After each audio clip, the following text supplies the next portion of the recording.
Ooh, that looks tasty. Ribbit. I'm just a small business owner. I'm just trying to sell my milk.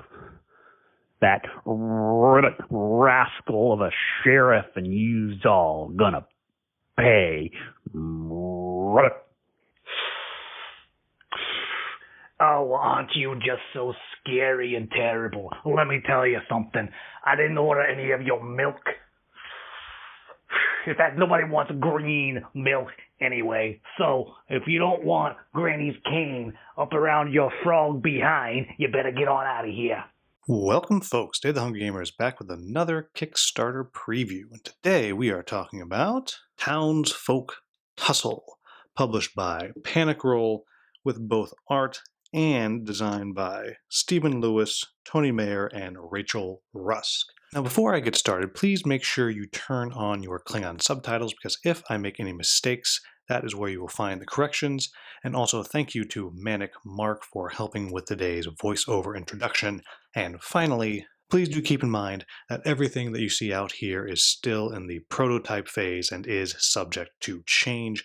Among those are the actual game is going to come with minis, but the prototype just has standees here, as you can see. Now, what Townsfolk Tussle is this is a game where you are citizens of the town of Eureka, as you can see a couple of them right here, and unfortunately the sheriff has recently died, and now there are these ruffians that are coming to town to mess things up for various reasons. And it is up to you and your other townsfolk to band together, save the town, and maybe get some things for yourself along the way. And if you're really lucky, you might just be appointed the new sheriff. And the game itself will play out in a series of 4 boss fights, and if you manage to get through all 4 increasingly hard boss fights, then you will win the game. Now, if you are not interested in how this game is played, so I want to jump ahead to my final thoughts, then you're going to want to go to the timestamp on the screen right now. For those of us still here, let's talk briefly about how this game is played. And first off, I have to say that you can't quite see the whole board here. There is a little bit more over here on this side where you have your order of ruffians you're facing. As you move through the game, you'll see you have 4 of them. And you have your beaten and buying order up here. And then on the other side, we have this double-sided board that doubles as both the peddler board and tells you what's happening in the town phase. And on the other side, it is the enemy board, and I'll show you that in just a minute. What's going to happen is each player will start out and they will select from a fairly large selection of heroes that you can play, and there's actually a few more that I don't have in the stack right here. And you can choose, ideally, just by reading the story and looking at the wacky art of who it is you're interested in playing. So I've gone ahead and picked these 2 for this example. And then you would also take their minis, or in this case, the standees. You can take a look at them right there. Then what you do is you simply flip them over, and it tells you your starting stats. And you would mark off where your stats start, and you're going to have 4 stats you're dealing with. You're dealing with your health, your movement, your moxie. Your moxie are your action points, and then your accuracy. I'll point out that each individual townsfolk has 2 abilities down at the bottom that makes them slightly unique. Sometimes they are used during the town phase, sometimes they're used during combat phase, and they're all different. And then we'll show you Henlo's there as well. In addition to that, each character will start out with 2 pieces of gear. Here are Henlo's as the farmer's overalls and the wheat sickle, while Granny has the Rudy Tooter and Granny's cane. And in Granny's case, those are both weapons. In Henlo's case, one is a piece of chest armor and so on. But each player has space for headgear, a chest gear, leg gear, 2 hands, and then an accessory that they can use. And as you play through the game, you will wind up getting more and more gear, whether that is stuff that you purchase from the peddler, and I'll tell you how to do that in just a second, stuff that you gain from fighting different enemies and defeating them, or things that you get from completing various town event cards. And if you've ever played any kind of a RPG dungeon crawl. You know how gear works. It boosts your stats, it gives you better attacks, and so on and so on and so on. Then once you are ready to start the game, you go into the town phase. And the first thing that's going to happen in the town phase is each player is going to get 3 feats, and then after that, each player will get a single town event card. The feats are things that you'll be working on throughout each fight, and sometimes it'll be things that you have to do during the town phase, but in general, they're things that you do while you're fighting. So for example, this one here, if you interact with the terrain piece, then you would either earn +1 movement for the rest of the fight, or just a coin right away. If you damage a ruffian by using a terrain piece, then you would gain +1 moxie for that fight, or immediately gain 2 coins. And then you'll also see each one has a point, and that has to do with feat points, and I'll talk about how those are used at the end of explaining how the fight phase works. In addition, each player is going to get a town card. And the town card is a little bit of a story of what's going on and then a consequence. Sometimes it is something that winds up being beneficial. Sometimes it is a test that everyone has to do. Sometimes it's something that hurts everybody. Sometimes it's something that certain characters, if you have them in your party, you get other bonuses and so on. Or it might be something that is a secret. A secret means you don't tell anyone what it is, and you hold on to it, and then when it happens, if it happens, then you reveal it and you do the action. Then once that is done, you move into the shopping phase, and for that you use this side of the board here, and this is everything that is available for you to purchase, and you go in your buying order, which was established at the beginning of the game on the other side of this big board that says beat and buy in order. And you go through person by person and you get to buy whatever it is that you would like if you can afford it. That is the conclusion of the town phase, which then takes you into the real meat of the game. And so the first thing that you do is you come over here and you flip over your first ruffian. In my case, Pepin the Milk Frog. This little dude right here, and you immediately take him and put him at the top of the beaten order because the bad guy in the fight is always going to go first. Then the next thing that you're going to do is you're going to grab your peddler board and you're going to flip it on over. And you'll see down here you have a space to mark the health and movement of the ruffian, which you get right here and is based on the number of players that you have. Then you check over here, and depending on which of the fights this is, they get additional abilities, and you simply have to track that. Then you flip it over, and you can see here the setup of the scenery for the fight that you are. Then once you have marked the movement and the health for the particular villain that you are facing, you take their individualized action deck, which is 15 cards, and you set it out on the board. Now, I haven't set it all up because I don't want to have any kind of spoilers. I guess you could have frozen it and looked at how the setup is supposed to be done. But once you've set up your board, you're going to take your deck of terrain cards. And every single piece of terrain that's in the game has its own unique features that go along with it. Many of them, like the cornfield, you can go into it, and then when you're in there, you have to roll dice as to what happens. Maybe you're going to go into the ditch, and you're going to use some of your moxie and try to search. You maybe might look into a barrel. Maybe you might knock on the farm door, and if you're lucky, the farmer might help you, and so on and so on. Each one has its own different ability as you go through this fairly big stack of terrain that you might be able to get. The ones that you have, you simply take and you lay them out on the map, and then at the bottom of the board, you put out the cards that are in use. Then once everyone's been set up, you jump into the game yourself. Now, I will tell you that the enemies here, which are standees at the moment, are going to be miniatures that will cover 4 squares. So they actually cover 4 squares when you're using them, while your heroes only fill 1 square. And I'm just going to lay them down just so you can see them, even though that does make the sizing a little bit off. What's going to happen on the villain turn is you're simply going to flip over a card and you're going to do exactly what it says. It'll tell you who the target is, townsfolk with the most equipped gear. It'll give you the title of the thing, it'll give you a little bit of flavor there, and then it tells you what happens. And then sometimes there's an after effect, which if this happens, then you get to do this, and you just follow whatever it says. After that, you get to go into your initiative. You get to do your actions. Your actions are solely determined by your gear and your stats. You have your movement, that's how many squares you can move. Your health, obviously you lose that, you die.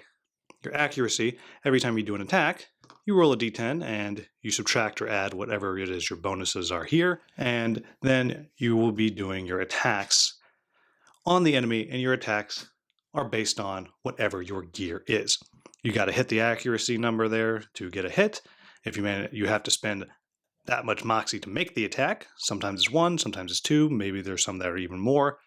It tells you the details of whatever the weapon is at the bottom, how much damage it does, how much it costs, and you get the idea.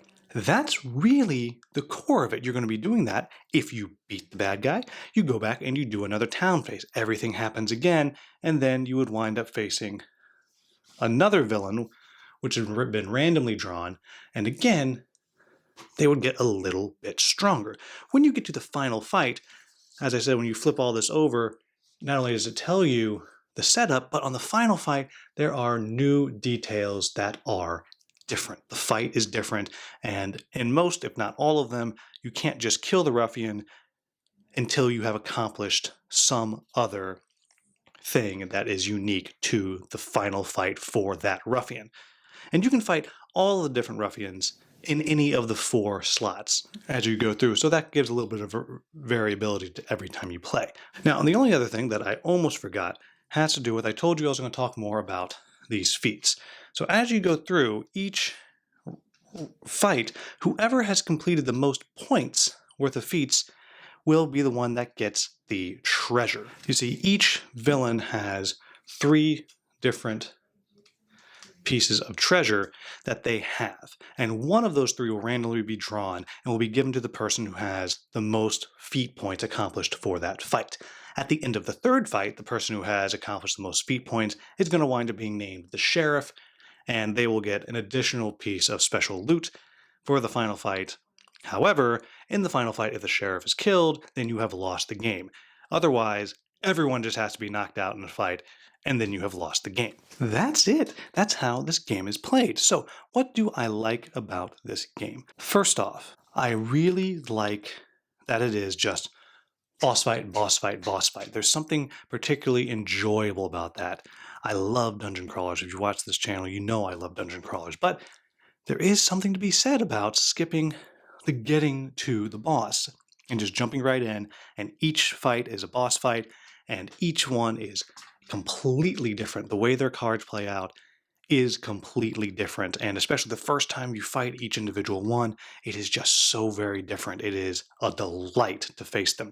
I also both really like and really don't like the artwork. And I say don't like it because it's pretty gross and kind of gruesome, but it's gross and gruesome in the wackiest, bizarrest way. And I kind of love it. It kind of has this old school cartoon look, but if these old school cartoons were horrific and dark and creepy and kind of gross, and it's just super, super cool. And along with that, the entire game has that vibe. I don't want to go into and spoil too many of these town events. The whole stack is like that thick. I don't want to spoil too many of them, but for example, there was one of the ones in the first game I played, there is a body hanging at the top of a pole. If you have a character that can fly, they fly up and they take the hat. Now they have a new hat. Not they take down the body and you bury it. No, it's, there's a hat up there. I'm going to go get it. There's another one where our characters were bored and we did a race around a mound of corpses. Again, it's horribly dark, but very tongue-in-cheek, which kind of fits, which is the vibe I get from this game, and I like it. It's not gross and graphic. It's still cartoony, so for me, I enjoy that. It is dark humor, and I think they have hit the nail on the head as far as that goes. I also really appreciate how different the characters are, and I will admit, when I first looked at this, I was thinking, it's all going to be gear-based. That's all that's going to matter. But by virtue of how different their starting stats are and how different their abilities are, each of these characters really does play differently. If you know how to play one, you know how to play them all. but they are all different, and that to me is good fun. And I also really like, again, the wacky, strange gear that you can get, and just how it can really change what is going on with your character. I really enjoy the gear, all of it. It's a delight kitting out your character as you go. And then the last thing that I'll toss out that I really have enjoyed is the final fights. And I don't want to flip any over and spoil any of it, but they're fun and they're hard. And again, they're right in the theme. It won't really spoil anything to say there was one of them where, as we were fighting, I had to go around and dig up graves to find more money because I couldn't win until I got enough money. And when I got enough money, then I could beat the bad guy. And it was ridiculous. And at the same time, I'm going around and there's TNT, which I could hit the plunger and blow up if I could get the bad guy close enough. And it wasn't in that particular fight, but there is one of the pieces of terrain you can interact with is this car. And if you get next to the car, you can have the car drive across the board and you can hit them with it. And it's ridiculous and it is fun and it is delightful. And I just really enjoy how all of that works, how all of it plays together. What are my quibbles with the game? And, I don't have many quibbles with the way the game plays, but one of them is you can feel stuck by luck of the draw with the gear cards. Because, as you can imagine, you start with relatively low statistics, as you do in all of these kinds of games. But the only way that you can get them up is through gear. And you can just be unlucky and not draw stuff that lets you boost these stats.